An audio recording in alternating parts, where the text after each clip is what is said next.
আসসালামু আলাইকুম। আর study and learn একাডেমির পক্ষ থেকে সম্পূর্ণ নতুন আরও একটি সমাধান ক্লাসে আপনাদের স্বাগতম। আজকে আমরা দেখব বাংলাদেশ রেলওয়ের সহকারী লোকোমোটিভ মাস্টার গ্রেড 2 এর 70টি প্রশ্নের সমাধান। চলুন দেখে নেওয়া যাক। প্রথম প্রশ্ন হচ্ছে, হেমাঙ্গ শব্দের স্ত্রীবাচক নয় কোনটি? এখানে হেমাঙ্গী, হেমাঙ্গা এবং হেমাঙ্গিনী এই তিনটিই কিন্তু হেমাঙ্গ শব্দের স্ত্রীবাচক শব্দ। সুতরাং হেমিঙ্গি এখানে এইটি হচ্ছে আমাদের স্ত্রীবাচক শব্দ নয় হেমাঙ্গর। তাহলে সঠিক উত্তর হচ্ছে অপশন গ, হেমিঙ্গি। 2 নম্বর হচ্ছে, একটি পরমাণুতে কণিকার সংখ্যা কয়টি? একটি পরমাণুতে কণিকার সংখ্যা হচ্ছে 3টি। কি কি? ইলেকট্রন, প্রোটন এবং নিউট্রন। এই তিনটি হচ্ছে ইলেকট্রনের কণা। এখানে আরও বেশ কয়েকটি প্রশ্ন আসে, সেটা হচ্ছে ইলেকট্রন কোথায় থাকে? ইলেকট্রন থাকে হচ্ছে পরমাণুর কেন্দ্রের বাহিরে, হ্যাঁ, বিভিন্ন কক্ষপথে এটা অবস্থান করে। এই প্রোটন আর নিউট্রন এই দুটো কণা থাকে হচ্ছে নিউক্লিয়াসে, একটু মনে রাখতে হবে, হ্যাঁ। এবং এই দুটো সংখ্যাকে মানে পরমাণুর কণিকার সংখ্যাকে বলা হয় নিউক্লিয়ন, এটা মনে রাখতে হবে। নিউক্লিয়ন বলা হয় প্রোটন এবং নিউট্রনকে। জাস্ট পরমাণু সম্পর্কে এতটুকু ধারণা রাখলেই হবে। 3 নম্বর প্রশ্নটি বলছে, যদি 2জন পুরুষ অথবা 3জন মহিলা অথবা 4জন বালক একটি কাজ 52 দিনে করতে পারে। এখানে পুরুষ, মহিলা এবং বালকের শক্তির সক্ষমতার ক্ষেত্রে কম বেশি থাকার কারণে দেখবেন যে পুরুষের সংখ্যা কম থাকে, মহিলার সংখ্যা আরেকটু বেশি, যেহেতু পুরুষের চাইতে মহিলা একটু কম কাজ পারে, শারীরিক শক্ত সামর্থ্যের কাজ যেগুলো আর কি। এবং বালকের সংখ্যা আরেকটু বেশি হবে, কারণ বালকরা ছোট হয়, তারা যে কোনো শক্ত কাজ পুরুষদের মতো সক্ষমতার সাথে করতে পারবে না, এই কারণে তাদের সংখ্যা বেশি লাগে। এবং এই 2জন পুরুষও ওই কাজটা 52 দিনে করতে পারে, 3জন মহিলাও ওই কাজটা 52 দিনে করতে পারে, 4জন বালকও ওই কাজটা 52 দিনে করতে পারে। দিনের সংখ্যা একই থাকবে, বাট লোকের সংখ্যা বাড়বে। পুরুষ সবচেয়ে কম লাগবে, মহিলা একটু বেশি লাগবে এবং বালক সবচেয়ে বেশি লাগবে। ওকে, এরপর কি বলছে, তবে ওই একই কাজ একজন পুরুষ, একজন মহিলা এবং একজন বালক একত্রে কত দিনে করতে পারবে? তো এই ধরনের অঙ্কে আমরা যেটা করব সেটা হচ্ছে পুরুষ এবং মহিলা এই দুই ধরনের মানুষকে আমরা বালকে কনভার্ট করব। ওকে, তো আমরা একটু লিখে নিব একটা জিনিস, সেটা হচ্ছে যে আমরা অঙ্কের ভিতরে পুরুষকে এম দিয়ে প্রকাশ করব, মহিলাকে ডাব্লিউ দিয়ে প্রকাশ করব এবং বালককে আমরা বয় দিয়ে প্রকাশ করব। হ্যাঁ, এটা আমি লিখে নিলাম। ওকে, তাহলে আমাদের আর পুরুষ, মহিলা, বালক এগুলো আর লিখতে হবে না, জাস্ট MWB লিখলেই হবে যার যার ক্ষেত্রে। তাহলে আমরা কি করব, 2জন পুরুষ মানে হলো 3জন মহিলা সক্ষমতার ক্ষেত্রে, আবার 2জন পুরুষ সমান 3জন মহিলা সমান 4জন বালক, অর্থাৎ এরা পরস্পর কাজের ক্ষেত্রে সমান। তাহলে আমরা যেহেতু সবাইকে আমরা বালকে কনভার্ট করব, তাহলে আমরা এইভাবে লিখতে পারি যে 2 ম্যান ইকুয়াল টু 4 বয়। বুঝেন? কিন্তু 2জন পুরুষ মানে হচ্ছে 4জন বালকের কাজ করবে। তাহলে 1m সমান কি হবে? 1m হবে হচ্ছে 4/2 ইকুয়াল টু 2 বয়, অর্থাৎ একজন পুরুষ মানে আমরা 2জন বালক পেয়ে যাচ্ছি। ওকে, এবার মহিলার ক্ষেত্রে কনভার্ট করি, মহিলাকে আমরা বালকে কনভার্ট করব। দেয়া আছে কি 3w ইকুয়াল টু 4 বয়। ওকে, তাহলে 1 উমেন সমান কত বয় হবে? 4/3 বয়। বয় পুরোটা লিখলাম, আচ্ছা শুধু বি লিখলেই হবে। ওকে, এখন আমরা একজন ম্যান সমান কতজন বালক, একজন উমেন সমান কতজন বালক এবং একজন বালক সমান একজন বালকই হবে, কারণ একজন বালকের কাজ তো একজন বালকই করতে পারবে। একজন বালকের কাজ 2জন করার দরকার নেই। বালকরা ওই সমবয়সী বালকের ক্ষেত্রে তারা প্রত্যেকেই সমান, এই অঙ্কের ক্ষেত্রে আমরা ধরবো। তাহলে আমরা এটা কি করতে পারি যে 1 ম্যান মানে একজন পুরুষ, 1 উম্যান একজন মহিলা, প্লাস 1 বয়, এই একজন একজন করে, হ্যাঁ, প্রত্যেকের একজন একজন করে যদি আমি নিয়ে এই পুরোটাকে বালকে কনভার্ট করি, তাহলে কতজন বালক হবে? একজন ম্যান, একজন উম্যান এবং একজন বালক সমান কতজন বালক হবে টোটাল? তাহলে একজন ম্যানেরটা পেয়েছি কত? 2জন বালক, এই 2b, প্লাস একজন উম্যানের ক্ষেত্রে পেয়েছি কত? 4/3 বয়, প্লাস একজন বালক মানে হচ্ছে একজন বালকই হবে 1b। তাহলে যোগ করলে কত হবে? যোগ করলে আমি এখানে দেখাচ্ছি, 3 হবে লসাগু, আর উপরে হবে কত, 3 দুগুণে 6, 6 4 10, 3 অক্ষে 3, তাহলে 3 10 3 13 জন বালক। অর্থাৎ একজন মহিলা, একজন পুরুষ এবং একজন বালক সমান মূলত হচ্ছে 13/3 জন বালক। এখন প্রশ্নে যেটা আমাদের দেওয়া আছে যে 4 জন বালক একটি কাজ 52 দিন করতে পারে, মানে এই সেম কাজটাই 4 জন বালকের করতে 52 দিন লাগে, 3 জন মহিলার করতে 52 দিন লাগে, আর 2 জন পুরুষের করতে 52 দিন লাগে। যেহেতু আমরা সবগুলাই আমরা বালকে কনভার্ট করে ফেলছি 13/3 জন বি, একজন পুরুষ, একজন মহিলা এবং একজন বালকের সমান, তাহলে আমরা বালকের ডাটাটা দিয়েই আমরা অঙ্কটা করব। তাহলে প্রশ্ন অনুযায়ী, প্রশ্ন থেকে আমরা যেটি নিব, প্রশ্ন থেকে হচ্ছে বলা হচ্ছে কি যে 4 জন বালক কাজটি করে সমান হচ্ছে 52 দিনে। অতএব একজন বালক ওই সেম কাজটা যদি শেষ করতে যায়, তাহলে কিন্তু সে আর 52 দিনে করতে পারবে না, কারণ বালকের সংখ্যা কমে গেছে, তার মানে এখন তার দিনের সংখ্যা বেশি বেড়ে যাবে। তাহলে 52 গুণন 4 দিনে। অতএব টোটাল বালক আমরা পেয়েছি যে একজন মহিলা প্লাস একজন পুরুষ প্লাস একজন বালক সমান হচ্ছে 13/3। তাহলে 13/3 জন বালক যখন এই কাজটা করতে যাবে, এই 13/3 কিন্তু একজনের চেয়ে বেশি, হ্যাঁ, একজনের চেয়ে কিন্তু বেশি। তাহলে একজনে যদি 52 গুণন 4 দিনে করতে পারে, তাহলে একের চেয়ে বেশি যখনই করতে যাবে তখন কিন্তু সংখ্যাটা, মানে দিনের সংখ্যা কমে আসবে, তার মানে ভাগ হবে। তো এক্ষেত্রে যখন এই 13/3 নিচে ভাগ আকারে লিখবো, তখন জিনিসটা উঠে যায়, হ্যাঁ, উপরে 3 চলে যাবে। 52 গুণন 4 গুণন 3, নিচে আসবে 13। তাহলে এই 13 দিয়ে 52কে সোজা কেটে দেবো, 4 13 52। এখন উপরে গুণ থাকবে 4 গুণন 4 গুণন 3, তাহলে 4 4 16, 3 16 48। এই যে 48 দিন লাগবে হচ্ছে যদি আপনার হচ্ছে মানে 13/3 জন বালক যদি কাজটা করতে যায়, তাহলে 48 দিন লাগবে। আর 13/3 জন বালক মানেই হচ্ছে, এটা থেকে যদি আমি আবার আগের নিয়মে চলে আসি, যে 13/3 জন বালকের মধ্যে একজন পুরুষ আছে, একজন মহিলা আছে এবং একজন বালক আছে। প্রশ্নে কিন্তু ওটাই চেয়েছে যে তবে একই কাজ, এখানে প্রশ্ন দেখেন এই যে তবে একই কাজ একজন বালক, একজন পুরুষ এবং একজন মহিলা কত দিনে করতে পারবে একত্রে।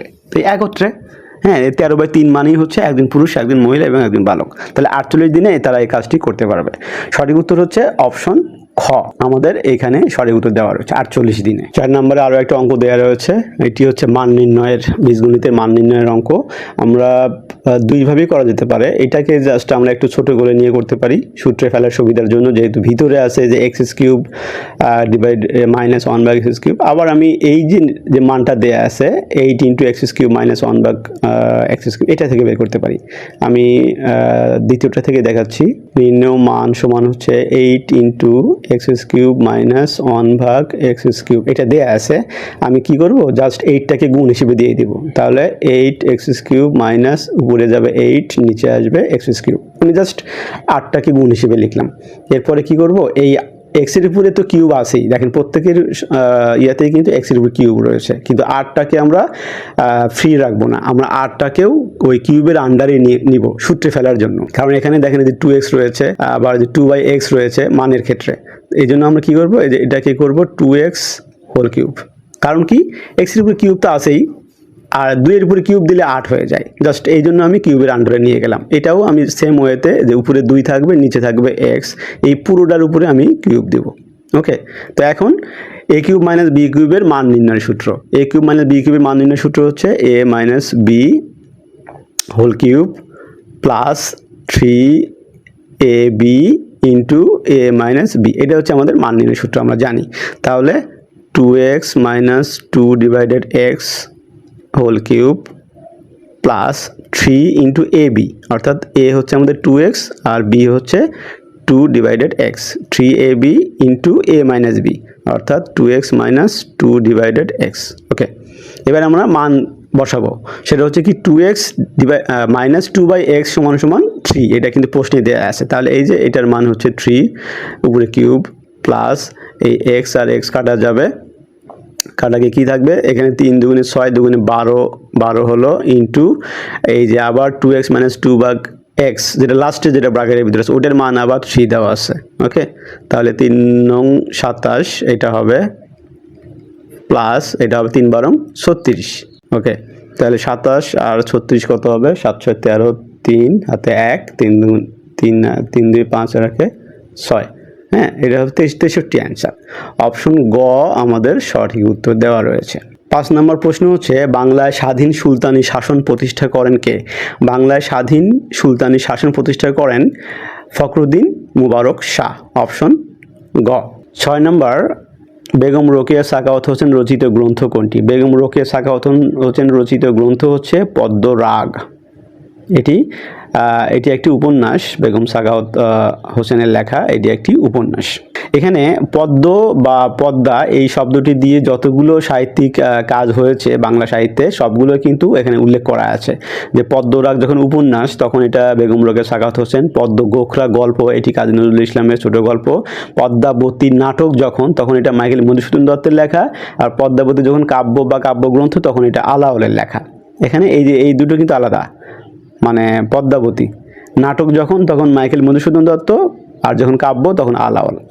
আবার পদ্মাবতী আরেকটা আছে সমালোচনামূলক গ্রন্থ, এটা আবার সৈয়দ আলিয়া হোসেন। তাহলে 3টা পাওয়া গেল এখানে। পদ্মা মেঘনা যমুনা এটা হচ্ছে উপন্যাস, যখন আবু জাফর শামসুদ্দিন, পদ্মা নদীর মাঝি এটা মানিক বন্দ্যোপাধ্যায়। এটা একটু মনে রাখতে হবে।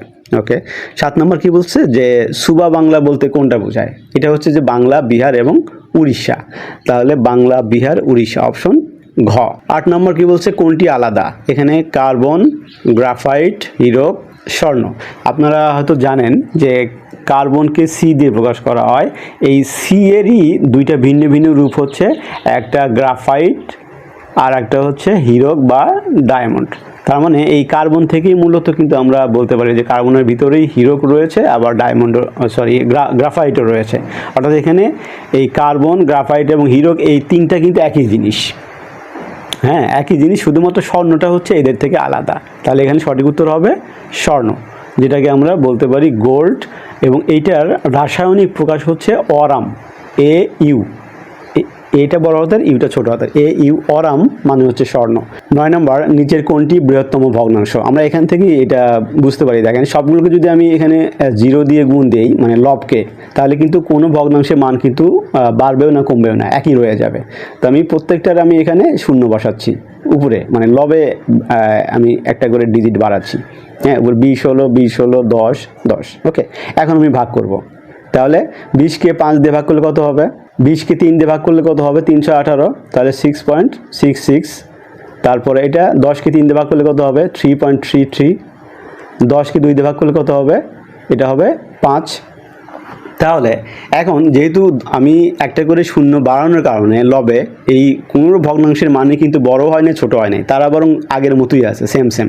তো এখন দেখেন ভাগ করার পরে আমি এটা কেন 0 বাড়ালাম? 0 বাড়ালে আমার ভাগ করার সুবিধা হয়। হ্যাঁ, দশমিক আনতে হয় না। হ্যাঁ, আগেই দশমিক দিয়ে শূন্য নিয়ে এসে এই অঙ্কগুলো এইভাবে করতে হয় না, সরাসরি আমি ভাগ করতে পারি।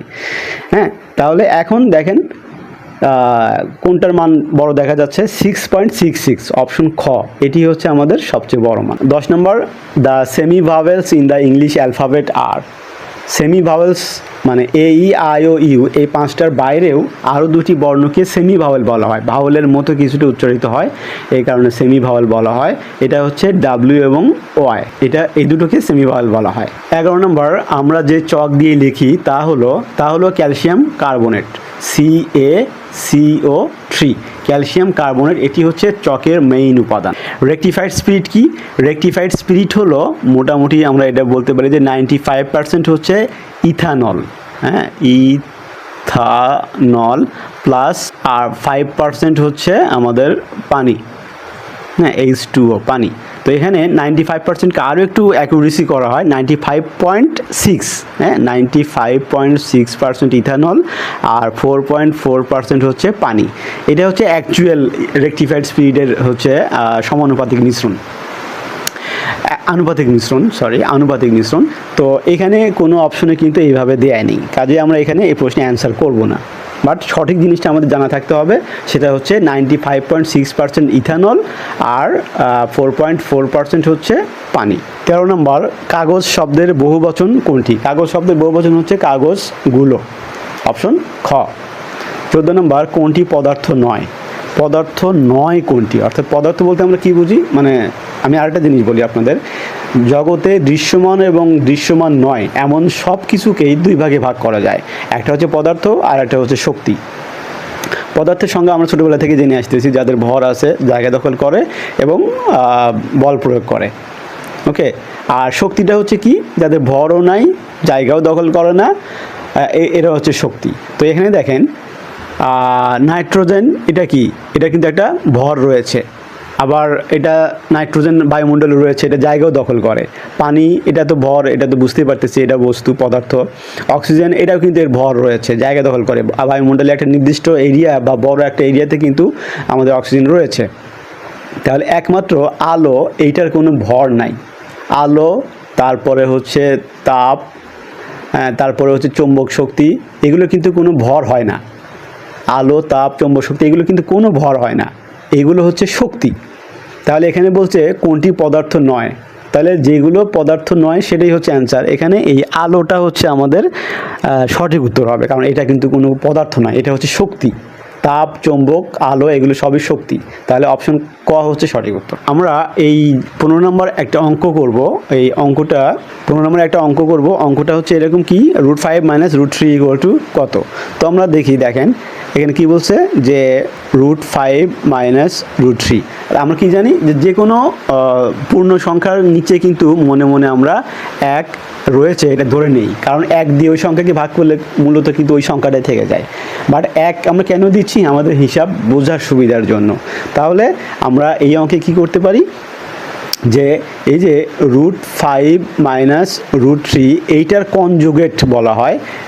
কনজুগেটটা হচ্ছে √5 + √3। হ্যাঁ, যদি প্লাস থাকে তাহলে মাইনাস দিয়ে করব, আর মাইনাস থাকলে প্লাস দিয়ে করবো। এটা হচ্ছে কনজুগেট বলা হয়। আমি একটু লিখে দিই, কনজুগেট। হ্যাঁ, কনজুগেট বলতে বাংলাতে বলে এটা হচ্ছে অনুবন্ধী। হ্যাঁ, অনুবন্ধী বলা হয়। অর্থাৎ ভিতরে যদি মাইনাস থাকে তাহলে এটার অনুবন্ধী হবে, সেম সংখ্যাই থাকবে, জাস্ট শুধু চিহ্নটা চেঞ্জ হয়ে যাবে। তাহলে এখানে এই অঙ্কে দেখেন উপরে দেয়া আছে কি, √5 - √3। তো এইটার কনজুগেট হচ্ছে √5 + √3। তো এইটা দিয়ে আমি উপরে লব এবং হর উভয়কে গুণ করব। তাহলে কি হবে, এই যে দেখেন এটা তো দেয়াই আছে, এইটার কনজুগেট হচ্ছে √5 + √3। হ্যাঁ, এটা দিয়ে আমি গুণ করব। তো এইটা নিচেও গুণ করতে হবে, √5 + √3। ওকে, এখন উপরে সূত্র পড়ে যায়, দেখুন a - b * a + b, বা a + b * a - b, উপরেরটার কথা বলতেছি, লবে। তাহলে ওটার সূত্র কি, a² - b²। তাহলে এই যে a² - b² = এখানে যা আছে তাই। তাহলে উপরে কি হবে, 5 এর উপরে স্কোয়ার মানে √5 এর উপরে স্কোয়ার মানে 5, √3 এর উপরে স্কোয়ার মানে √3, 5 - √3, আর নিচে যা আছে তাই। তাহলে কি হবে, 2 / √5 + √3। মাত্র একটা লাইনের একটা অঙ্ক থেকে রেজাল্টটা কেমন হয়ে গেল। তাহলে আমাদের অপশন কোথায় রয়েছে, অপশন রয়েছে হচ্ছে অপশন ঘয়ে রয়েছে অ্যান্সারটা। 16 নম্বর, ক্রিয়া বিশেষণের উদাহরণ কোনটি? ক্রিয়া বিশেষণের উদাহরণ হচ্ছে দ্রুত চলো, অপশন ঘ। 17 নম্বর, তিনি সর্বত্র গমন করেন, এক কথায় কি হবে? এক কথায় প্রকাশ করলে এটাকে বলা হবে সর্বজ্ঞ, অপশন গ। 18 নম্বর, চিনির মূল্য 10% কমে যাওয়ায় চিনির ব্যবহার শতকরা কত ভাগ বাড়ালেও, এটা হবে বাড়ালেও চিনির বাবদ খরচ একই থাকবে। আচ্ছা, তো এই যে 10%, আমরা অঙ্কটা শুরু করি। 10% কমে যাওয়ায় দাম হবে 100 - 10 টাকা = 90 টাকা। অর্থাৎ আমি এখন 90 টাকা খরচ করে পূর্বের 100 টাকার চিনি আমি ব্যবহার করতে পারবো, 10 টাকা আমার বেঁচে যাচ্ছে। তো এখানে প্রশ্নে বলছে কি, দেখেন প্রশ্নে বলছে যে মানে চিনির ব্যবহার শতকরা কত ভাগ বাড়ালেও চিনি বাবদ খরচ একই থাকবে। তাহলে আমরা এটা এইভাবে লিখতে পারি যে 90 টাকায় চিনির ব্যবহার বাড়ে হচ্ছে 10 টাকা, মানে 90 টাকাতে যে চিনি আমি এখন ব্যবহার করতে পারতেছি সেটা কিন্তু আমার পূর্বের চেয়ে 10 টাকা বেশি মানে 10 টাকা দিয়ে যে চিনি বেশি পাওয়া যেত সেইটা আমি এখন 90 টাকা দিই, এর মধ্যে কভার হয়ে যাচ্ছে। বিষয়টা হচ্ছে এরকম। মানে আগে 100 টাকায় যে চিনি ব্যবহার করতাম, এখন 90 টাকাতেও সেই একই চিনি ব্যবহার করতেছি, মাঝখানে আমাকে 10 টাকা কিন্তু বেঁচে যাচ্ছে। তো এই 10 টাকার চিনি আমি আরও বেশি ব্যবহার করতে পারবো। 10 টাকা দিয়ে আমি যে চিনি কিনবো এইটা আমি এখন আরও বেশি ব্যবহার করতে পারবো। এটাই এই জন্যই লিখলাম যে 90 টাকায় চিনির ব্যবহার বাড়ে 10 টাকার, এখানে 10 টাকা লিখতে পারি। অতএব 1 টাকায় চিনির ব্যবহার বাড়বে কত, 10/90 টাকার। অতএব শতকরা যেহেতু চাইছে, শতকরা কত ভাগ বাড়ালে, অতএব 100 টাকার চিনি যদি আমি ব্যবহার করি তাহলে কত বাড়বে, 90, 10 গুণন 100। তাহলে এই শূন্য আর এই শূন্য কাটা দিলাম, গেল। তাহলে কি থাকবে, 100/9। তো 100/9কে যদি আমি এইভাবে লিখে যদি আমি ভাগ করি তাহলে কি হবে, 9 11 99, বাঁচবে 1, তাহলে উপরে 1 নিচে 9, অর্থাৎ রেজাল্টটা হবে 11/9 টাকা। আর যদি এটা পার্সেন্টেজ হিসাবে হবে তাহলে এটা আমাকে পার্সেন্টেজ দিতে হবে। তাহলে 11/9, এটা যে অপশন ঘয়ে রয়েছে আমাদের। 19 নম্বর কি বলছে, কোনটি অপিনিহিতির উদাহরণ। অপিনিহিতি বলতে কোনটা বোঝায়, যেমন ধরেন রাত্রি দেয়া আছে, হ্যাঁ রাত্রি। তো এই যে রাত্রি বলতে এখানে কিন্তু এই যে ত র ফলা দেওয়া আছে, ত রয়েছে। তো এই তয়ের পরে কিন্তু রস্বই দেওয়া আছে, এখানে কিন্তু এই যে ত প্লাস হচ্ছে রস্বই দেওয়া আছে এই রাত্রি শব্দের ভিতরে। আর রাত এরপরে ই, রাত, রাত্রি, হ্যাঁ তয়ের পরে ই দেওয়া আছে। তো যখন এরকম হয় যে কোনো একটা ব্যঞ্জন বর্ণের পরে ইকার বা উকার, হ্যাঁ এটা উকারও থাকতে পারে, কোনো একটা ব্যঞ্জন বর্ণের পরে এই যে ইকার বা উকার আছে, এইটা শব্দের আগে গিয়ে আপনার পরিবর্তন হয়ে যেই শব্দ প্রক্রিয়া গঠিত হয় সেটা হচ্ছে অপিনিহিতি। যেমন এই যে রাত্রি, এইটাকে আমরা যদি এইভাবে বলি যে এখানে রয় আকার রয়েছে আর লাস্টে ত রয়েছে, তয়ের পরে রস্বই ছিল, এই রস্বইটা যদি আমি সামনে নিয়ে আসি তাহলে কী হবে, রাইত। রাত্রিকে যখন আমি রাইত বলবো তখন এটা হয়ে যাবে অপনিহিতি। এরপরে ধরেন মূলত এরকম আর কি। তাহলে এখানে এই যে কোনটি অপনিহিতির উদাহরণ, এখানে তাহলে কোনটি হবে, এখানে হবে এই যে অপশন ক, এটি হচ্ছে আমাদের সঠিক উত্তর। 20 নম্বর কি বলছে, নিচের কোনটি চার্লসের সূত্র। এখানে চার্লস, বয়েলস, তারপর হচ্ছে ম্যাক্সওয়েল, নামগুলো মনে নাই, ইন্টারনেটে পড়া। তো এগুলো হচ্ছে মূলত গ্যাসের সূত্রের বিভিন্ন রূপ। তো আমরা যদি বয়েলের সূত্র বলি, এটাও আমরা একটু জানি। বয়েলের সূত্র হচ্ছে ভি প্রফেশনাল টু 1/p। আর চার্লসের সূত্র হচ্ছে ভি প্রফেশনাল টু টি, অর্থাৎ ভি হচ্ছে কোনো একটা গ্যাসের আয়তন, পি হচ্ছে গ্যাসের উপরে বিদ্যমান চাপ এবং টি হচ্ছে তাপমাত্রা। তো এইটা যে ভি প্রফেশনাল টু টি, এটা হচ্ছে চার্লসের সূত্র। তাহলে ভি প্রফেশনাল টু টি, অপশন ক, এটি আমাদের সঠিক উত্তর, চার্লসের সূত্র। 21 নম্বর কি বলছে, লিকুইফাইড পেট্রোলিয়াম গ্যাস এর কি থাকে। লিকুইফাইড পেট্রোলিয়াম গ্যাসে অনেকগুলো গ্যাস থাকে, বাট মেইন গ্যাসগুলো হচ্ছে অপশন ক্ষয়ে দেওয়া রয়েছে। সেটা হচ্ছে মিথেন, CH4 যার সংকেত, বিউটেন, এটার সংকেত হচ্ছে C4H10, আর প্রোপেন হচ্ছে C3H8। হ্যাঁ, এই যে মিথেন, প্রোপেন এবং বিউটেন, এই তিনটা হচ্ছে মূলত মেইন আর সবচেয়ে বেশি উপাদানে থাকে লিকুইফাইড পেট্রোলিয়াম গ্যাস বা এলপিজিতে। এরপরে মহাবিস্ফোরণ থিওরির প্রবক্তা কোন বিজ্ঞানী। এখানে আমরা একটু জেনে রাখি জিনিসটা, একটা হচ্ছে যে থিওরির প্রবক্তা আর একটা হচ্ছে ব্যাখ্যাকারী। হ্যাঁ, প্রবক্তাটা কি, যে কোনো একটা জিনিস আগে কেউ জানতো না, নামও জানতো না, মানে ঘটনাটা যে এইভাবে ঘটে সেই ঘটনাটার ব্যাপারে জানতো না, তিনি সেই ঘটনার নাম দিয়েছেন, সেই ঘটনাকে ফোকাসে এনেছেন, হ্যাঁ মানুষের সামনে এনেছেন যে এইরকম একটা ঘটনা ঘটেছে, তো তিনি হচ্ছেন প্রবক্তা। তো এখানে যে মহাবিস্ফোরণ বা বিগ ব্যাং বলা হয়, এখানে বিগ ব্যাং বলা হয়। তো বিগ ব্যাংটা কী ছিল, যে পৃথিবীতে আমরা যত কিছু এখন দেখতেছি, মহাবিশ্ব, গ্যালাক্সি, পৃথিবী, লোহা, বিভিন্ন উপাদান দেখতেছি, অক্সিজেন গ্যাস, বিভিন্ন ধরনের যত রকমের উপাদান আমরা এখন দেখতেছি, এই সবগুলো একটা জায়গায় কেন্দ্রীভূত ছিল। হ্যাঁ, কেন্দ্রীভূত ছিল এবং এদের মধ্যে একটা সময় কি হয়, বিস্ফোরণ হয়। বিস্ফোরণ হয়ে একদম প্রত্যেকটা জিনিস আলাদা আলাদা আলাদা হয়ে ছড়িয়ে ছিটিয়ে পড়ছে এবং এটা এখনও বিস্ফোরণের আকারেই আছে এবং এখন এটা মানে সীমানাটা, পৃথিবীর সীমানা এখনও বৃদ্ধি পাচ্ছে। এটা হচ্ছে বিগ ব্যাং থিওরি। আগে কেন্দ্রীভূত ছিল, এরপরে বিস্ফোরণ হয়ে অনেক বড় একটা বিস্ফোরণ হয়, এটাকে বলা হচ্ছে বিগ ব্যাং। এই বিস্ফোরণ হয়ে এটা আস্তে আস্তে আরও প্রসারণ হচ্ছে, এখনও হচ্ছেই। বিষয়টা হচ্ছে এরকম। তো এই জিনিসটাকে প্রথম মানুষের সামনে বললেন হচ্ছেন বেলজিয়ামের একজন বিজ্ঞানী, তার নাম হচ্ছে জর্জ লেমেটার।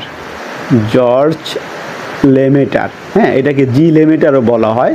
জি লেমেটার, সংক্ষেপে জর্জকে জি বলা হয়, জি লেমেটার বলা হয়। এটা বেলজিয়ামের একজন জ্যোতির্বিজ্ঞানী তিনি, হ্যাঁ, জি লেমেটার বা জর্জ লেমেটার।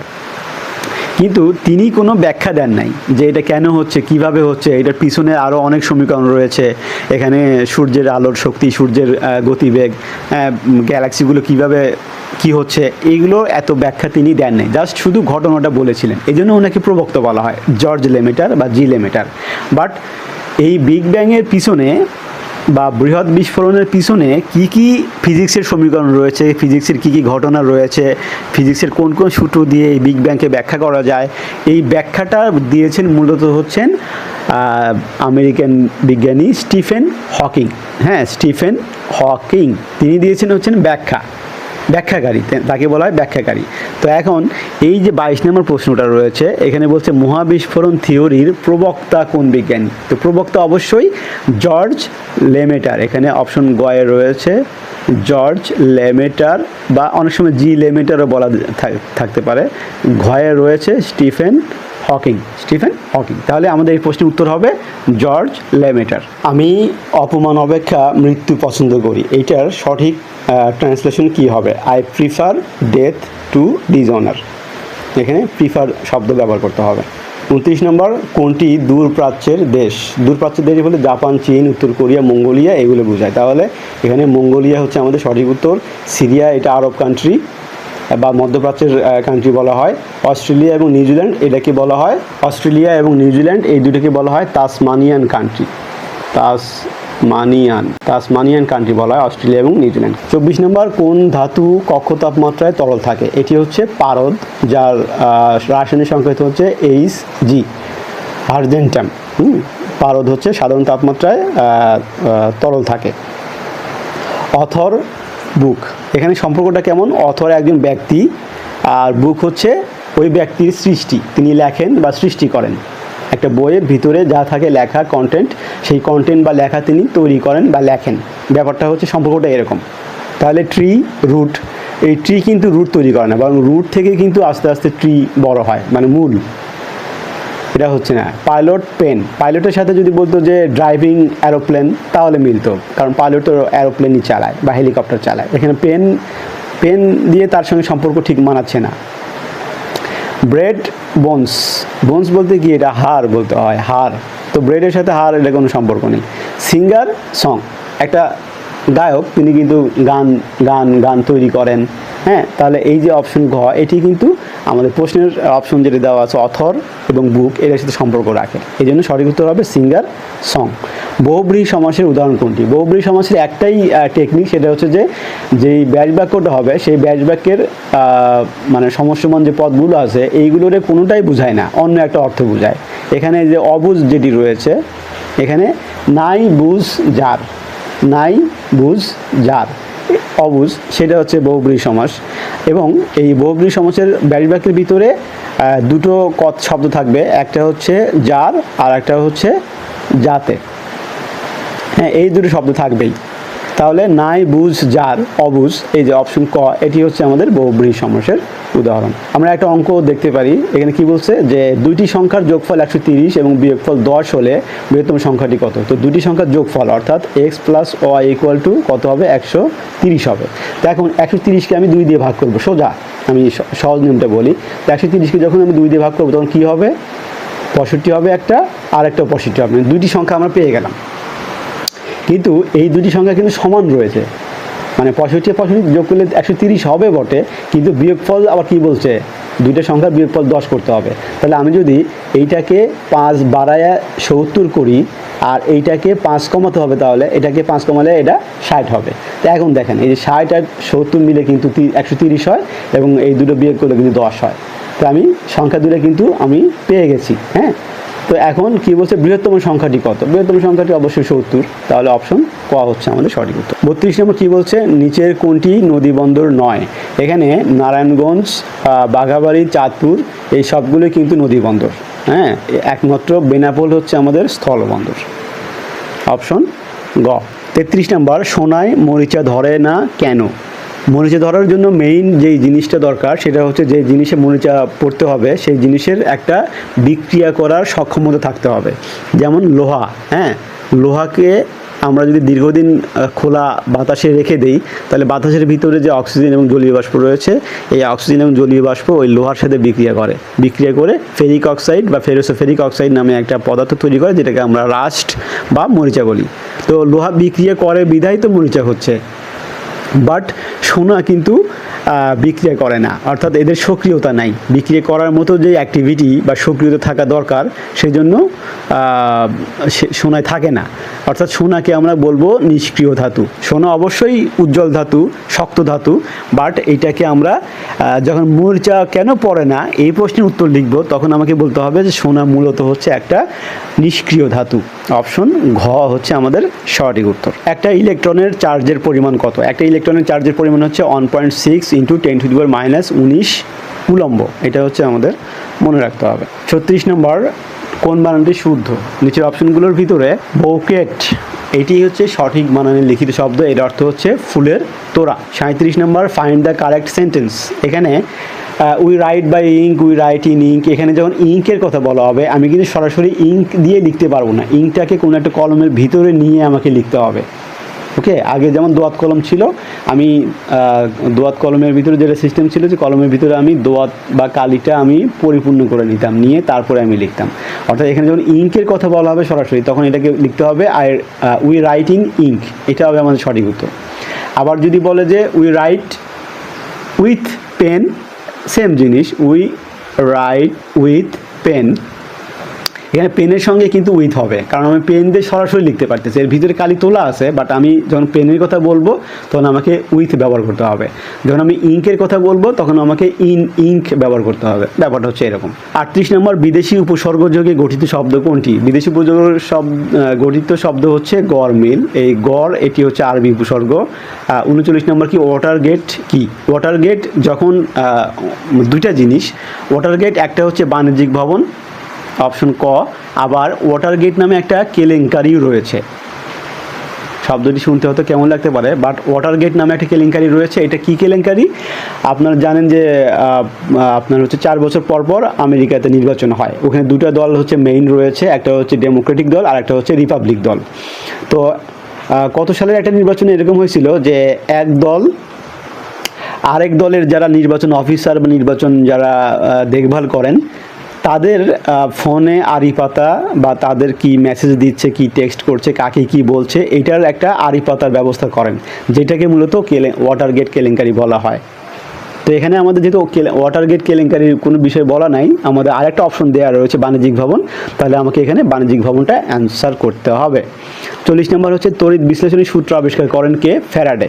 শাহবাজপুর কোন জেলার পূর্ব নাম? এটি ভোলা জেলার পূর্ব নাম হচ্ছে শাহবাজপুর এবং এটির মূলত নাম ছিল দক্ষিণ শাহবাজপুর, এখানে অপশনে দেওয়া রয়েছে। 42 নম্বর, what is the noun form of the word successful? সাকসেসফুলের নাউন ফর্ম হচ্ছে সাকসেস, অপশন ঘ।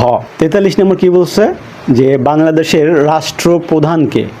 রাষ্ট্রপ্রধান, সরকার প্রধান, জাতীয় সংসদ প্রধান, এই জিনিসগুলো মনে রাখতে হবে। তো যখন রাষ্ট্রপ্রধান বলবে তখন এটা কিন্তু হবে রাষ্ট্রপতি।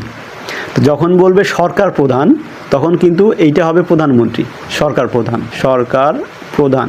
ওকে, আর যখন স্পিকার বলবে তখন তিনি হচ্ছেন জাতীয় সংসদের প্রধান। এগুলো মনে রাখতে হবে, উল্টাপাল্টা করা যাবে না। রাষ্ট্রপ্রধান হচ্ছে রাষ্ট্রপতি, সরকার প্রধান হচ্ছে প্রধানমন্ত্রী, জাতীয় সংসদ প্রধান হচ্ছে স্পিকার। 44 নম্বর, Man and Superman is written by George Bernard Shaw.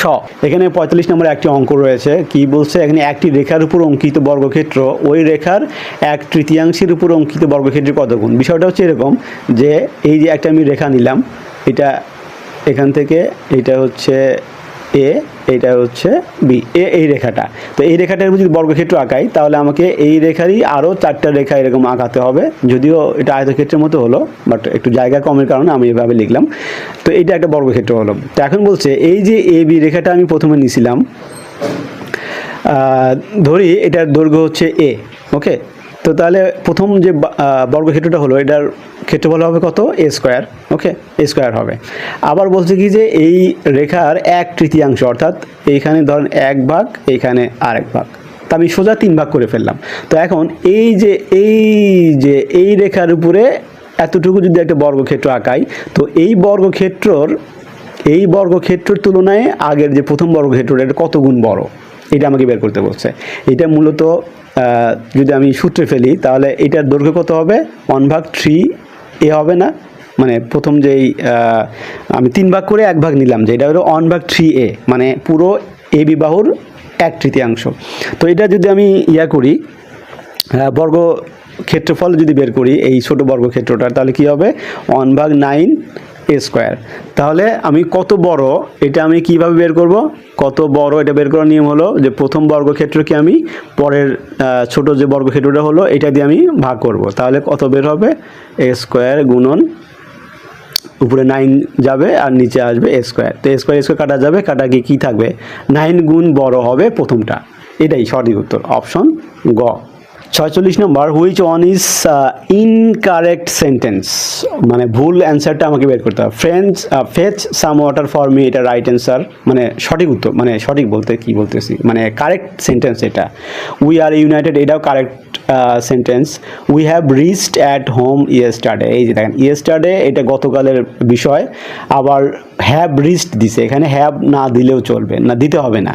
We reached at home yesterday, এইটা হচ্ছে আমাদের ভুল উত্তর, সঠিক উত্তর হচ্ছে গ। আবার যে হি অ্যান্সার্ড মাই কোশ্চেন, এটাও কিন্তু কারেক্টলি সেন্টেন্স, তাহলে অপশন গ হচ্ছে আমাদের এখানে ভুল উত্তর দেওয়া রয়েছে। নোবেল মেটাল কোনটা, নোবেল মেটাল হচ্ছে এখানে স্বর্ণ, রৌপ্য, প্লাটিনাম, এই তিনটাই কিন্তু আমাদের নোবেল মেটাল, কারণ এগুলো কারোর সাথে বিক্রয় করে না, কারোর সাথে কোনো কিছুর দ্বারা জারিত হয় না। আর হীরক এটা হচ্ছে কার্বনের রূপভেদ, এটাকে আমরা নোবেল মেটাল বলি না, এটা একটা রূপভেদ, সরাসরি হীরক কোনো ডায়মন্ড মানে মেটাল না, এটা কার্বনেরই একটা অধাতু, এটারই একটা রূপভেদ হচ্ছে হীরক, যে কারণে আমরা এটাকে নোবেল মেটাল বলি না। তাহলে এখানে এই প্রশ্নের অ্যান্সার আমরা করব না, যেহেতু স্বর্ণ, রৌপ্য, প্লাটিনাম তিনটাই উত্তর রয়েছে, আমি যেহেতু একটা অ্যান্সার করতে পারবো, আমি তিনটা উত্তর তো দিতে পারছি না, অপশন দাগাতে পারবো না, এই জন্য এই অ্যান্সারটা আমরা করব না। 48 নম্বর, হিউয়েন সাং বাংলায় বা ভারতবর্ষে এসেছিলেন কার আমলে, তিনি এসেছিলেন হর্ষবর্ধনের আমলে। এই অঙ্কটা আমরা করব। দেখেন এখানে কি বলছে যে a + 1/a = 4 হলে a⁴ প্লাস 1/a⁴, অর্থাৎ আমাকে এই মানটা নিয়ে যদি আমি অঙ্কটা করি তাহলে আমাকে 2বার করে বর্গ করতে হবে, মানে একবার করলে a স্কোয়ার হবে, আরেকবার করলে a⁴ হবে। তাহলে আমি মান থেকেই শুরু করি। দেওয়া আছে, যদি এই ধরনের প্রশ্ন আমাদের লিখিত কোনো পরীক্ষাতেও আসে আপনি এভাবেই করতে পারবেন। দেয়া আছে a + 1/a = 4, তাহলে আমি কি করব, উভয় পাশে বর্গ করব, তাহলে কি হবে a² + 2 × a × 1/a + b² = 4 × 4 = 16। আমি এখানে লিখে দিব যে উভয় পাশে বর্গ করে, এরপর কি হবে, a আর a কাটা যাবে, কাটা গিয়ে কী থাকবে, এখানে থাকবে a² + 1/a²। আমি এই যে 2টা থাকবে না, এই 2টা আমি পক্ষান্তর করে নিয়ে যাবো ওই পাশে, তাহলে 16 - 2 মানে হচ্ছে 14। আমরা একটা শর্টে করছি আর কি, যেহেতু কম সময়ে অঙ্কগুলো আমাকে করতে হবে। তাহলে আমি a² + 1/a² = 14 পেলাম। যেহেতু আমাকে মানে বের করতে হবে a⁴, তাহলে আমাকে এখন আবারও বর্গ করতে হবে। তো আমি যদি আবারও বর্গ করি তাহলে কি হবে, a², মানে a² তো আগে থেকেই ছিল, সূত্রে ফেলবো, আমরা আবার বর্গ করতেছি, + 2 × a × b + b², 1/a², তার উপরে স্কোয়ার। এটা হলো আমি বর্গের সূত্র ফেললাম। তো 14-র উপরে বর্গ করলে কত হবে, 256 হবে। একটু মুশকিল, 14 × 14, তাহলে 14 × 10 হচ্ছে 140, আর হচ্ছে 4 × 4 = 56, 196। তাহলে 196 হচ্ছে আমাদের 14-র বর্গ। এখানে এই ডান পাশে লিখে দেবেন উভয় পাশে বর্গ করে।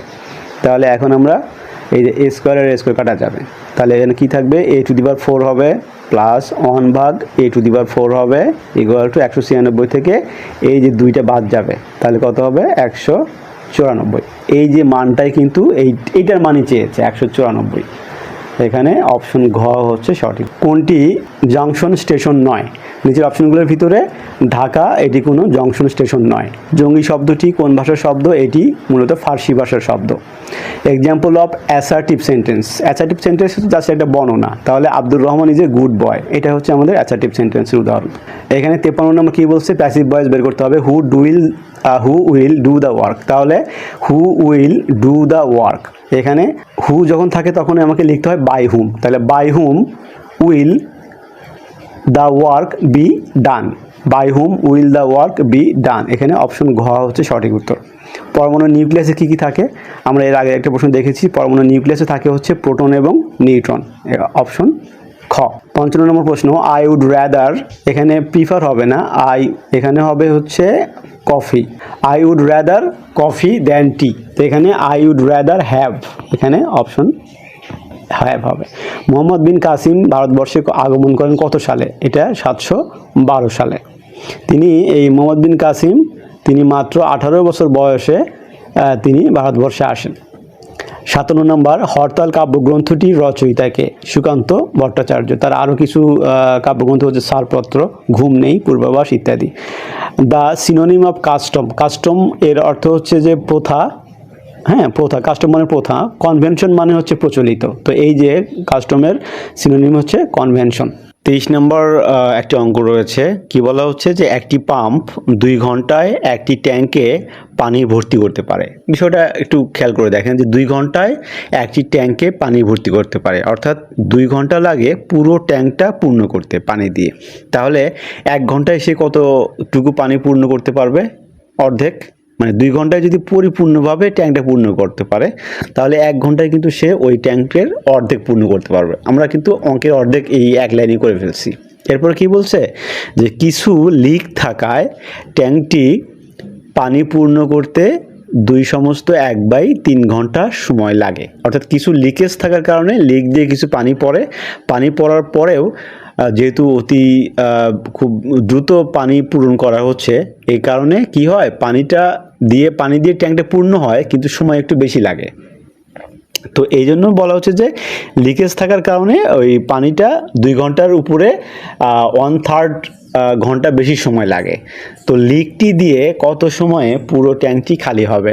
ধরেন ওই লিকেজ সহই আপনার একটা নির্দিষ্ট সময় পরে ট্যাঙ্কটা পূর্ণ হওয়ার ঠিক মুহূর্তে পানি আর না দিয়ে এখন ওই ছিদ্রগুলো দিয়ে পানি মানে বের হতে থাকবে।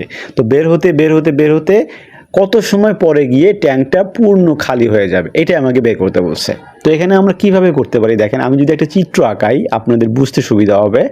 যে ধরেন এইটা হচ্ছে আমাদের একটা ট্যাঙ্ক, ওকে, তো এই ট্যাঙ্কটার এখানে এটা হচ্ছে শীর্ষ এই ট্যাঙ্কটার, তো এই ট্যাঙ্কের ঠিক অর্ধেক ধরেন হচ্ছে এইখানে, হ্যাঁ এটা হচ্ছে ঠিক আমাদের অর্ধেক। তো এই পুরো যে ট্যাঙ্কটা, এই যে হাইটটা, এই পুরো হাইটের এই ট্যাঙ্কটা পানি দিয়ে ফিল আপ করতে সময় লাগে হচ্ছে 2 ঘন্টা, হ্যাঁ 2 ঘন্টা। আর এই অর্ধেক যে ট্যাঙ্কটা, এই অর্ধেক পূর্ণ হতে সময় লাগে কত? 1 ঘন্টা।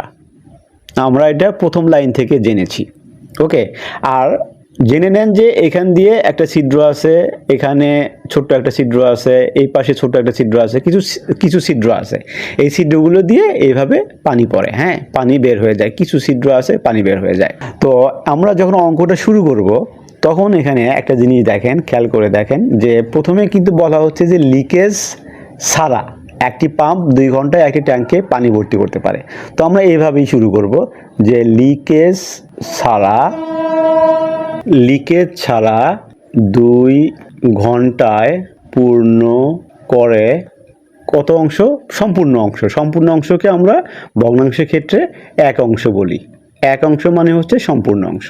অতএব 1 ঘন্টায় পূর্ণ করে, 2 ঘন্টায় যদি 1 অংশ সম্পূর্ণ করে তাহলে 1 ঘন্টায় করবে 1/2 অংশ, মানে হাফ অংশ, যেটা আমরা চিত্রে দেখাইছি। হ্যাঁ পুরো অংশটা 2 ঘন্টায় পূর্ণ করে আর ঠিক অর্ধেক অংশ 1 ঘন্টায় পূর্ণ করে। এটা হচ্ছে লিকেজ ছাড়া। এবার যদি আমি বলি যে লিকেজ সহ যদি হিসাবটা আমরা বুঝতে চেষ্টা করি, লিকেজ সহ যখন আমরা হিসাব করব তখন কি হবে যে দুই সমস্ত 1/3 বা উপরে হবে কত, 3 দুগুণে 6 একে 7 আর হচ্ছে নিচে 3, এত ঘন্টায় পূর্ণ করে সম্পূর্ণ অংশ। লিকেজ সহ যখন, তখন 2 ঘন্টার বেশি সময় লাগে। অতএব 1 ঘন্টায় পূর্ণ করে, এটা কি হবে, উল্টে যাবে। তো উল্টে গেলে উপরে যাবে 3, নিচে আসবে 7 অংশ। এখন দেখেন আমি চিত্রে চলে যাই। চিত্রে গিয়ে আমি আপনাদের দেখাচ্ছি যে আমি একটু কালারটা চেঞ্জ করে নেই বোঝার জন্য। সেটা হলো কি যে 1 ঘন্টায় যখন লিকেজ ছাড়া যখন হিসাব করব তখন 1 ঘন্টাতে এই পুরো ট্যাঙ্কের অর্ধেক পানি দিয়ে পূর্ণ হচ্ছে।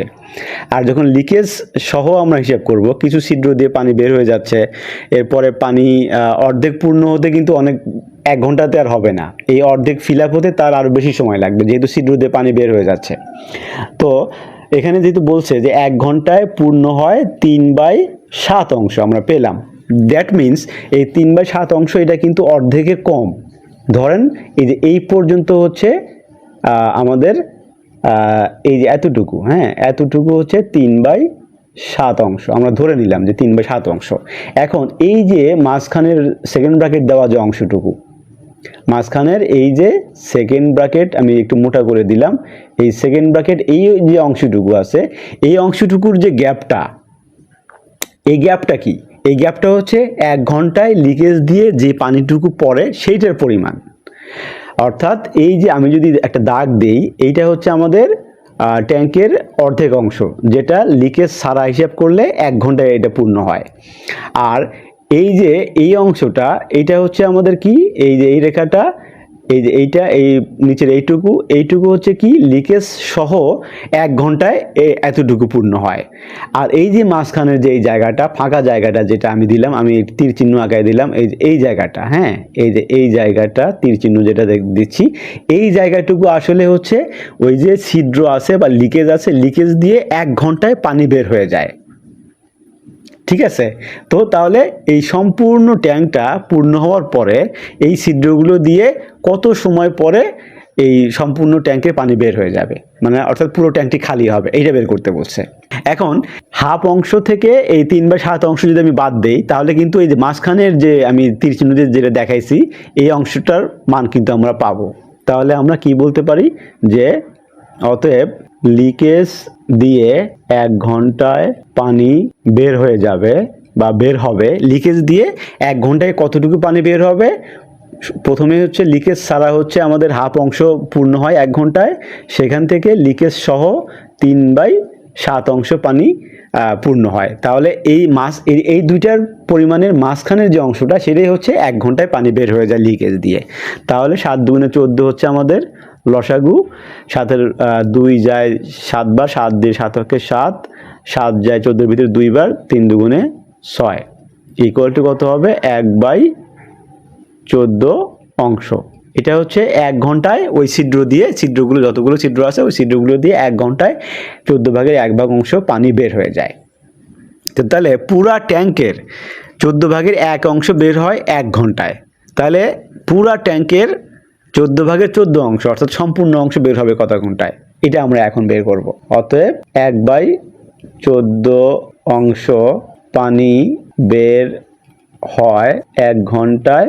অতএব 1 বা সম্পূর্ণ অংশ, হ্যাঁ 1 বা সম্পূর্ণ অংশ পানি বের হয়ে যায়, অর্থাৎ খালি। এখানে প্রশ্ন চেয়েছে ট্যাঙ্কটি খালি হবে, আমি লিখতেছি যে পানি বের হয়ে যায়। বের হয়ে যাওয়া মানে তো সম্পূর্ণ অংশ খালি হয়ে যাওয়া। তাহলে এটা কি হবে, এই যে 1 থাকবে আর এইটা উল্টে যাবে, উপরে যাবে 14, নিচে আসবে 1, অর্থাৎ 14 ঘন্টা সময় লাগবে হচ্ছে পুরো ট্যাঙ্কটি খালি হতে। এটাই হচ্ছে আমাদের অ্যান্সার। তাহলে সঠিক উত্তর হচ্ছে অপশন ঘ, 14 ঘন্টা। 28 নাম্বার যে অঙ্কটি রয়েছে, আমরা সেই অঙ্কটি চেষ্টা করে দেখি অঙ্কটি কেমন। কি বলছে যে কতজন ছাত্রের মধ্যে কোনো ফল না ভেঙে 115টি কলা এবং 135টি কমলা ভাগ করে দেওয়া যায়। অর্থাৎ ছাত্রের সংখ্যা এমন একটা সংখ্যা হতে হবে যেই সংখ্যক ছাত্রের ভিতরে 115টি কলা এবং 135টি কলা সম্পূর্ণভাবে পরিপূর্ণভাবে পরিপূর্ণভাবে ফল তাকে দিতে হবে, কোনো ফল ভাঙা যাবে না। তার মানে দাঁড়ালো যে 115টি কলা এবং 135টি কমলা, এই দুটো সংখ্যার মধ্যে এমন একটা ইউনিক সংখ্যা রয়েছে যেই সংখ্যা দিয়ে আসলে দুটো সংখ্যাকেই ডিফাইন করা যায়। তো যখন এরকমভাবে বলা হবে যে দুটো বা তিনটা বা পাঁচটা সংখ্যা থেকে একটা ইউনিক সংখ্যা বের করতে হবে যেটা সবার মধ্যেই কমন, ওই রকম ক্ষেত্রে আমরা মূলত কী বের করি? গসাগু বের করি। এইসব ক্ষেত্রে আমাদের বের করতে হয় হচ্ছে গসাগু। এটা কিন্তু মনে রাখতে হবে। তাহলে আমরা এখানে কি দেখি যে 115 এর গুণনীয়কগুলো কি কি আছে। আমরা একটাকে এখানে ধরবো না, কারণ একের গসাগু সবসময় একই হয়। তাহলে এখানে আমরা প্রথমে ধরতে পারি যে এর ভিতরে 115-র ভিতরে 5 যায় আর হচ্ছে 23 যায়। আর 135-এর ভিতরে এর গুণনীয়কগুলো কি কি আছে? 5 আছে আর হচ্ছে 27 আছে, আর কিছু যায় না। এক কিন্তু দুটোর ভিতরে যায়, আমি এক বাদ দিয়ে দিয়েছি। তাহলে এখন এই যে 5 এবং 23, এখানে 5 এবং 27, তো এই যে 115 এবং 135, এই দুটোর যে গুণনীয়কগুলো আছে এই গুণনীয়কগুলোর ভিতরে কমন কোনটা? যেটা 115-এর ভিতরেও আছে, 135-এর ভিতরেও আছে, সেই সংখ্যাটা হচ্ছে মূলত আমাদের কি? 5। অর্থাৎ আমি যদি 5 জন ছাত্রকে আমি বাছাই করি, 5 জন ছাত্রকে নিতে পারি, তাহলে এই 5 জন ছাত্রের মধ্যে আমি 115টা কলাও দিতে পারবো, সম্পূর্ণ কলা না, কোনো কলা না ভেঙে 135টা কমলাও দিতে পারবো, কোনো কমলাকে না কেটে। অর্থাৎ এখানে আমাকে ছাত্র সংখ্যা নিতে হবে 5 জন। এটাই হচ্ছে আমাদের উত্তর, অপশন গ। 30 নম্বর একটা লগের অঙ্ক রয়েছে। এই লগের অঙ্কটা আমরা চেষ্টা করছি কিভাবে করা যায়। দেখেন কি বলছে, log e to the power x. আচ্ছা, আমি দ্বিতীয় লাইন, এই অঙ্ক থেকে আমি দ্বিতীয় লাইনে যাচ্ছি। দেখেন log e to the power root x দেওয়া আছে, তো রুট এক্সকে আমরা এই যে এক্সের উপরে হাফ লিখতে পারি। হ্যাঁ, সেম ওয়েতে এটাকে আমরা এভাবে লিখব, log e to the power x to the power 1/3, মানে কিউব রুট এক্স, মানে এই যে কিউব দেওয়া আছে আবার রুট দেওয়া আছে, হ্যাঁ অঙ্কে, তখন এটাকে 1/3 লিখতে হয়। প্লাস এটাও সেম নিয়মে log e to the power x 1/4, তো যদি রুটের উপর 5 দেওয়া থাকে তাহলে 1/5, এভাবে হয় আর কি। এখন আমরা কি করব, লগ ই টু দি পাওয়ার এইটা আমরা কমন নিব, মানে প্রত্যেকটার ভিতর থেকে লগ ইটা কমন নিলাম। তো কমন নিলে কি থাকবে? X to the power half. এখন যেহেতু এগুলো সব কিছুর ভিতরে প্লাস ছিল, তো যখন আমি লগ ই কমন নিলাম তখন এগুলো কিন্তু গুণ হয়ে যাবে। হ্যাঁ, x to the power half into x to the power 1/3 into x to the power 1/4। হ্যাঁ, এটা গুণ হয়ে গেল। এরপরে কি হবে? Log e to the log e. এখন আমি এই যে ব্র্যাকেটের ভিতরে সবগুলো যে এক্সের গুণ আছে, এখন এক্স যদি সবার ভিতরে আসে তো আমি এখানে এক্সটা আমি কমন নিলাম। তো এক্স যখন আমি কমন নেই তখন কি হয়? পাওয়ারগুলো যোগ হয়ে যায়। অর্থাৎ এখানে এক্সের উপরে পাওয়ার, এই যে হাফ যোগ 1/3 যোগ 1/4, এগুলো সবগুলো পাওয়ার তখন যোগ হবে, equal to log E x, log e to the power x. এখন উপরে আমি কি করব? লসাগু করব, লসাগু যোগ করব আর কি। তাহলে 2, 3 এবং 4, 2, 3-এর লসাগু হচ্ছে 6, 6 আর 4-এর লসাগু হচ্ছে কত হবে? 24। তাহলে 24 না কত? আচ্ছা সরি, একটু আমি দেখি। 2 আর 4-এর লসাগু হচ্ছে 4 আর 3, 3 4 12 লসাগু হবে, 12 লসাগু হবে। তো 12-এর ভিতরে এই 2 যায় কয়বার? 6 বার। তাহলে 6 অক্ষে 6 যোগ 3, 12-এর ভিতরে যায় 4 বার, তাহলে 4 অক্ষে 4 যোগ 4 যায় 12-এর ভিতরে 3 বার, 3 অক্ষে 3, equal to log e to the power x. উপরে কত হবে? নিচে হবে 12 আর উপরে হবে 4, 6, 10 আর 3-এ 13। এখন আমরা জানি যে log e to the power x, এক্সের উপরে যে পাওয়ারটা থাকে এই পাওয়ারটা লগেরও সামনে নিয়ে আসা যায়, এটা লগের একটা সূত্র। তাহলে এই যে 13/12 এইটা লগের সামনে নিয়ে আসলাম, নিয়ে আসার পরে বাদ বাকি যা আছে সব সেম থাকবে। তো এইটা হচ্ছে আমাদের অ্যান্সার, অপশন 13/12। অপশন এটা হচ্ছে ঘয়ে দেয়া রয়েছে 13/12। 34 নম্বরে একটি অঙ্ক রয়েছে ত্রিকোণমিতিক অনুপাতের। কি বলছে যে একটি 60 মিটার লম্বা খুঁটি ঝড়ে ভেঙে গিয়ে সম্পূর্ণভাবে বিচ্ছিন্ন না হয়ে ভূমির সাথে 30 ডিগ্রি কোণ উৎপন্ন করলো। খুঁটিটি কত উঁচুতে ভেঙেছিল? খুবই ইন্টারেস্টিং একটা অঙ্ক। আমি যদি আপনাদেরকে এভাবে দেখাই, ধরলাম যে এই যে খুঁটিটা আমি আঁকাচ্ছি, এই খুঁটিটা হচ্ছে টোটাল 60 মিটার লম্বা। হ্যাঁ, যেটা প্রশ্নে বলছে এটা হচ্ছে 60 মিটার লম্বা। তো কি হলো, একটা ঝড় হলো। তো ঝড়ে কি হলো, গাছটা ঠিক ধরেন এইখানে ভেঙে গেল। হ্যাঁ, এইখানে ভেঙে গেল। তো ভেঙে যাওয়ার পরে এই যে যেটা ভাঙলো, এই যে দাগ দিলাম যেখানে, এইটা হচ্ছে আমাদের ভাঙ্গার এরিয়া। এটা হচ্ছে এইখানে হচ্ছে ভেঙে গেছে, আমি লিখে দিলাম এখানে ভেঙে গেছে। তো এইখানে বলছে যে সম্পূর্ণভাবে বিচ্ছিন্ন না হয়, অর্থাৎ গাছটা পুরো বিচ্ছিন্ন হয় না, জাস্ট এইখানে ভেঙে গেছে। এইখানটাকে ঠিক রেখে জাস্ট এই যে উপরের যে অংশটুকু, এই উপরের এই অংশটুকু কি হলো, এবার এইভাবে ভেঙে দেখেন, এইভাবে গাছ এই উপরের অংশটুকু ভেঙে কি হচ্ছে, এই যে এখান থেকে সোজা এইভাবে গিয়ে মাটি স্পর্শ করলো, এখানে এসে মাটি স্পর্শ করলো। অর্থাৎ উপরে যে অংশটুকু রয়েছে, এই উপরের অংশটুকুর উপরে নেই, এটা ভেঙে গিয়ে সোজা এসে মাটিতে ছোঁয়া লাগছে। এবং এই গাছের যে শীর্ষভাগ থেকে এই যে মাটি দিয়ে আমি যদি একটা রেখা টানি, তাহলে গোড়ার সাথে এটা একটা রেখা টানা যায়। ওকে, তো এখন বিষয়টা হচ্ছে যে এইখানে যে কোণটা তৈরি হলো মাটির সাথে, ভূমির সাথে, এখানে বলছে যে ভূমির সাথে 30 ডিগ্রি কোণ তৈরি হলো। তাহলে এইটা হচ্ছে আমাদের কত ডিগ্রি, এইটা হচ্ছে আমাদের 30 ডিগ্রি। ওকে, তাহলে টোটাল খুঁটিটা ছিল হচ্ছে 60 মিটার।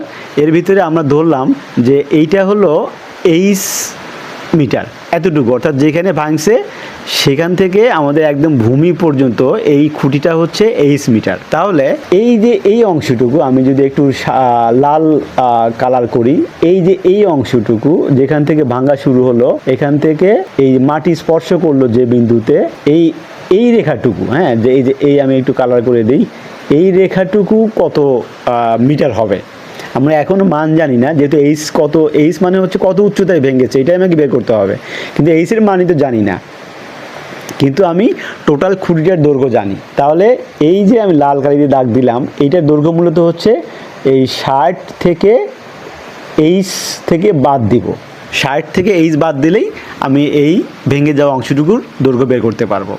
বোঝা গেছে জিনিসটা? এখন ব্যাপারটা দাঁড়ালো যে যেহেতু খুঁটি এটা বলছে যে এটা আপনার হচ্ছে 90 ডিগ্রি অ্যাঙ্গেল হবে, তো এইটা হচ্ছে আমাদের লম্ব, আর এইটা হচ্ছে আমাদের অতিভুজ, আর নিচের এইটা হচ্ছে আমাদের ভূমি, অর্থাৎ এটা একটা সমকোণী ত্রিভুজ।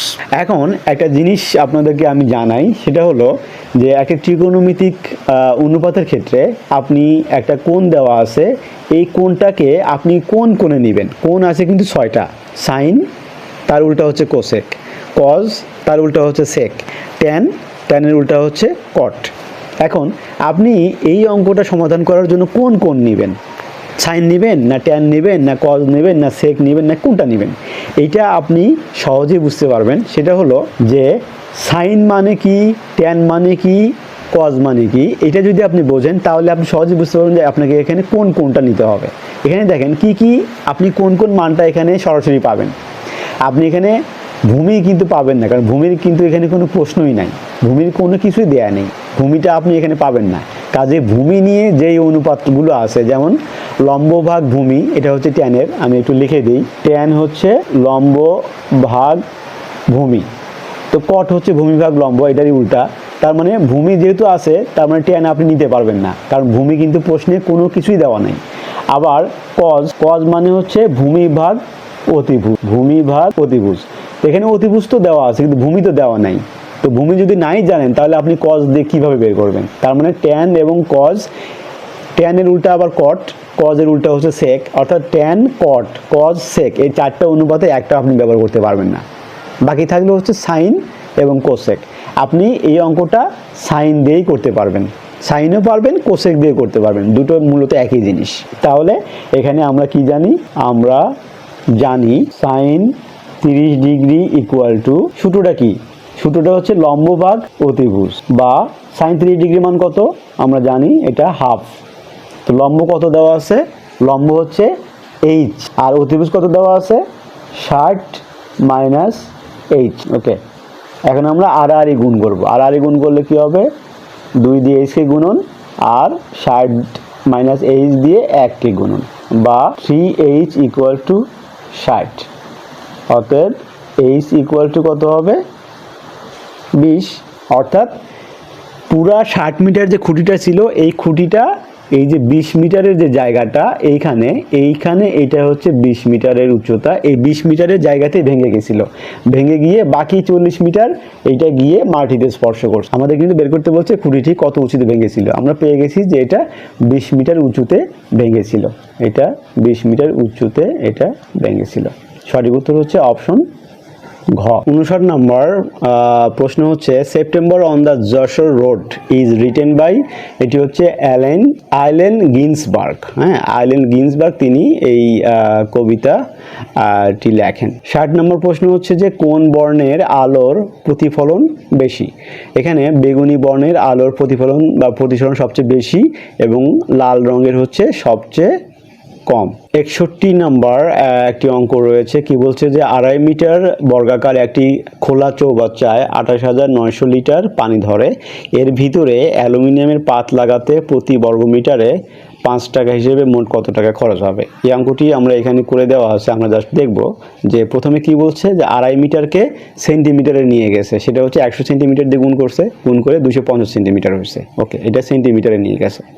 এরপরে 1 লিটার পানি মানে লিটারকে ঘন সেন্টিমিটার কিউবে নিয়ে গেছে, তো 1 লিটার পানি মানে হচ্ছে 1000 ঘন সেন্টিমিটার কিউব, সেন্টিমিটার কিউব, সবগুলো আমি সেন্টিমিটার কিউব বা এইভাবে ছোট করে নিয়ে যাচ্ছি। তাহলে 1 লিটার পানিতে যদি 1000 ঘন সেন্টিমিটার কিউব পানি হয়, তাহলে 28,900 লিটার কিউব 900 লিটার পানিতে কত হবে? 28,900 গুণন 1000 ঘন সেন্টিমিটার, এটা সূত্র থেকে জানি। এখন মনে করি বর্গাকার চৌবাচ্চার ভিতরের অংশের দৈর্ঘ্য হচ্ছে এক্স, যেহেতু বর্গাকার যেহেতু বলছে, তো দৈর্ঘ্য যদি এক্স হয় প্রস্থও তো এক্সই হবে যেহেতু বর্গাকার, তাহলে ক্ষেত্রফলটা কত হবে? এক্স স্কোয়ার বর্গ সেন্টিমিটার। এখন চৌবাচ্চাটার আয়তন বের করবো আমরা, সেটা হচ্ছে যে ওই যে ক্ষেত্রফলটা আছে, ক্ষেত্রফলের মানে যে বর্গাকার ক্ষেত্রটা আছে, বর্গাকার ক্ষেত্রফল হচ্ছে এক্স স্কোয়ার, কিন্তু কতটুকু গভীর ওই চৌবাচ্চাটা সেটা তো আমরা জানি যে 2.5 মিটার গভীর। তাহলে এই ক্ষেত্রফল এক্স স্কোয়ারের সাথে 2.5 মিটারের যে 250 সেন্টিমিটার বের করছি, এই 250 সেন্টিমিটার গুণ করলে টোটাল ওই চৌবাচ্চাটা বর্গাকার চৌবাচ্চাটার আয়তন পাওয়া যাবে। সেটা হচ্ছে কত বেরোলো? 250 এক্স স্কোয়ার ঘন সেন্টিমিটার। এখন এই 250 এক্স স্কোয়ার ঘন সেন্টিমিটারেই কিন্তু এই যে 28,900 গুণন 1000 ঘন সেন্টিমিটার পানি ধরে ওর ভিতরে। তাহলে প্রশ্ন অনুসারে কি বলছে? 250 এক্স স্কোয়ার ইকুয়াল টু 28,900, এরপরে আরও 3টা শূন্য 1000-এর এটা দিছে, এরপরে এক্স স্কোয়ার যখন আমি বের করতাম 250টা কী হয়ে যাবে? ভাগ হয়ে যাবে। তো ভাগ করলে কত হবে? 1,15,600 এক্স স্কোয়ারের মান। তো এখান থেকে এক্স এর মানটা বের করছে, অর্থাৎ বর্গমূল করে দিচ্ছে উভয় পাশে। তো বর্গমূল করলে কি হয়? 340 সেন্টিমিটার বের হয়। তো 340 সেন্টিমিটারে 100 দিয়ে যদি ভাগ করি তাহলে 3.4 মিটার, আমি এটা মিটারে কনভার্ট করলাম। ওকে, এখন এটা হচ্ছে এক্সটা কি? মানে চৌবাচ্চার ভিতরের যেই বর্গাকার ক্ষেত্রটা রয়েছে সেইটার এক পাশের দৈর্ঘ্য। তো যেহেতু বর্গাকার, তাহলে এক পাশের দৈর্ঘ্য যদি 3.4 হয়, তাহলে ওই বর্গাকার তলের ক্ষেত্রফলটা কত হবে? 3.4 গুণন 3.4, অর্থাৎ 11.56 বর্গ মিটার। এটা হচ্ছে চৌবাচ্চাটার তলের ক্ষেত্রফল। ওকে, তল মানে চৌবাচ্চাটার যে মেঝে যেটা আছে তলা, সেই মেঝের ক্ষেত্রফল হচ্ছে 11.56 বর্গ মিটার। এরপরে আসেন, এরপরে চৌবাচ্চাটার মেঝে বা তলের ক্ষেত্রফল পেলাম 11.56 বর্গ মিটার। এবার ওই যে চৌবাচ্চাটা আছে সেই চৌবাচ্চাটার চারপাশের যে দেয়ালের যে ক্ষেত্রফল, এটা আমাকে বের করতে হবে। সেটা কীরকম? যে প্রত্যেকটা দেয়ালের দৈর্ঘ্য হচ্ছে 3.4 আর গভীরতা হচ্ছে 2.5, মানে কতটুকু গভীর এই দেয়ালটা। তো তাহলে এই দুটোকে গুণ করতে হবে, এবং যেহেতু 4 পাশের দেয়াল, তাহলে আবার 4টা দেয়াল রয়েছে, এই জন্য 4 দিয়ে গুণ করতে হবে। ঠিক আছে, তাহলে 4 গুণন 3.4 গুণন 2.5, এটা দিয়ে টোটাল হবে 34 বর্গ মিটার। এটা হচ্ছে দেয়ালের মানে 4 পাশের ক্ষেত্রফল। তাহলে এটা হচ্ছে 4 পাশের ক্ষেত্রফল, আর 11.56 এটা হচ্ছে ওই মেঝের বা তলের ক্ষেত্রফল। তাহলে টোটাল ক্ষেত্রফলটা কত হবে? 11.56 যোগ 34 ইকুয়াল টু 45.56 বর্গ মিটার। ওকে, এখন প্রতি বর্গমিটারে খরচ হয় কত? 5 টাকা। তাহলে এই 45.56 বর্গমিটার কত খরচ হবে? গুণ দিলে 227.80 টাকা। এইটা আমাদের উত্তর। এখানে অপশন কোথায় দেওয়া আছে? 227.80, এইটা দেওয়া আছে অপশন গয়ে। 62 নম্বর প্রশ্ন, বিপদে মোরে রক্ষা করো এ নহে মোর প্রার্থনা, এটি কোন বাক্য? বিপদে মোরে রক্ষা করো, এটা একটা বাক্য। এ নহে মোর প্রার্থনা, এটা আরেকটা বাক্য। দুইটা বাক্য রয়েছে। যখন দুইটা বাক্য রয়েছে তখন কি বলা হবে? এটা জটিল বাক্য। অপশন খ। 63 নম্বর, বৃত্তের ব্যাসার্ধ 10% কমানো হলে ক্ষেত্রফল শতকরা কত কমবে? তো এই ধরনের যে অঙ্কগুলো আছে, বৃত্তের ব্যাসার্ধ বা বর্গাকার ক্ষেত্রে ব্যাসার্ধ এক বাহুর দৈর্ঘ্য বা আয়তক্ষেত্রে এক বাহুর দৈর্ঘ্য এত % কমানো হলো, এই ধরনের ক্ষেত্রে আমরা একটা কমন সূত্র মনে রাখবো। সেটা হচ্ছে এই যে কমানো হচ্ছে 10% বা 20% বা 5%, যেটাই কমানো হোক, সেক্ষেত্রে আমরা মনে রাখবো যে যেহেতু 10% কমানো হচ্ছে, তাহলে ক্ষেত্রফলের শতকরা কত কমবে এটা বের করার সূত্র হলো যে 10% করে কমছে, তাহলে 10 বিয়োগ 10। কেন 10 বিয়োগ 10? কারণ বৃত্তের ব্যাসার্ধ 10% কমাইছে। কারণ বৃত্তের ব্যাসার্ধ হচ্ছে ব্যাসের অর্ধেক। তো ব্যাসার্ধ, আমি যদি ব্যাসার্ধকে এক পাশের ব্যাসার্ধ কমাই 10%, আর এক পাশের ব্যাসার্ধ যদি না কমাই, তাহলে তো বৃত্তটা তো সমতল হবে না, তাই না?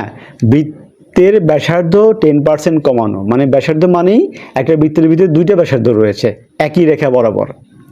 হ্যাঁ, দুইটা ব্যাসার্ধ রয়েছে একই রেখা বরাবর। এই জন্য 10% কমানো মানে দুই পাশের ব্যাসার্ধ থেকেই কমাতে হবে। এই জন্য 10 বিয়োগ 10, দুইটা ব্যাসার্ধ আমাকে নিতে হবে। আর যদি বলতে হচ্ছে 10% বাড়ানো হলে, তাহলে আমি 10 + 10 এইভাবে লিখতাম। আর এটা হচ্ছে সূত্রের 10। আপনি ব্যাসার্ধ 10% কমুক বা 10% বাড়ুক, ওটা ব্যাপার না। এই যে যোগটা দিলাম, এই যোগটা আপনাকে সবসময় যোগই দিতে হবে, এটা বিয়োগ দেওয়া যাবে না, সবসময় যোগ হবে। এরপরে -10 গুণন -10, মাইনাসটা হচ্ছে কত % কমলো সেইটা, -10 গুণন -10। যদি বাড়তো 10% বাড়তো, তাহলে 10 গুণন 10 লিখতাম। আর নিচে হলো 100, এটা হচ্ছে সূত্র। তাহলে কত হবে? এই যে উপরে সামনে হবে কত? -10 -10, তাহলে -20। হ্যাঁ, এরপরে কি হবে? যোগ দিব, যোগ দিয়ে এবার উপরে গুণ করব, -10 গুণন -10, তাহলে মাইনাসে মাইনাসে প্লাস, 10 10 100, অর্থাৎ উপরে 100 আর নিচে তো 180। তাহলে এই 100 আর 100 কাটা যাবে, কাটা গিয়ে কি থাকবে? এখানে 1 হবে। তাহলে কি হবে? -20 যোগ 1 ইকুয়াল টু -19, অর্থাৎ 19% ক্ষেত্রফল হ্রাস পাবে। অপশন ঘ হচ্ছে আমাদের সঠিক উত্তর। এই অঙ্কটি আমরা করব, একটি সরল অঙ্ক। 64 নম্বর কি বলছে? সেকেন্ড ব্র্যাকেট দিয়ে শুরু করছে, 3 - 1 ভাগ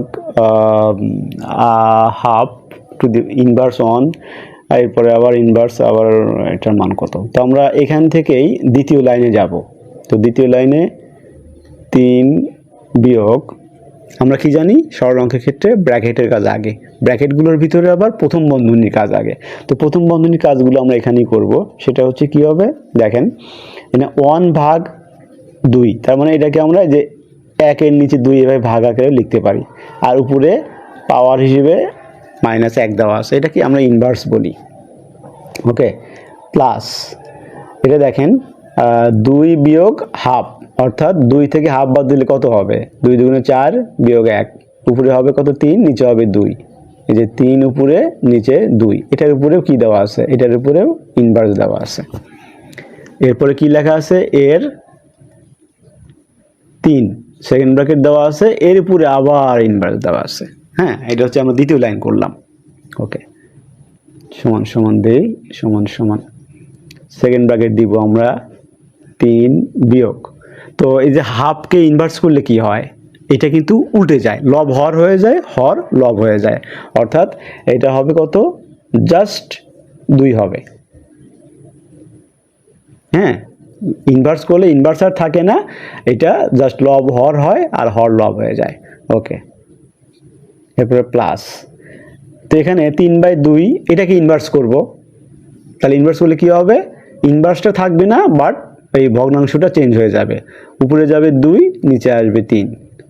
তারপরে এর 3 দেওয়া আছে, সেকেন্ড ব্র্যাকেট দেওয়া আছে, ক্লোজ করে দিলাম, উপরে ইনভার্স যা আছে তাই। এখন কি? এখন সেকেন্ড ব্র্যাকেটের ভিতরে কাজ গুণনের কাজ, বা ভাগ থাকলে ভাগের কাজ করতাম। এখানে যদি গুণ দেওয়া আছে এর, তাহলে এই 3 আর এই 3 কাটা যাবে। ওকে, কাটা গিয়ে কি থাকবে, 3 বিয়োগ 2 যোগ, এখানে কত থাকলো, শুধু 2 থাকবে, সেকেন্ড ব্র্যাকেট ইনভার্স।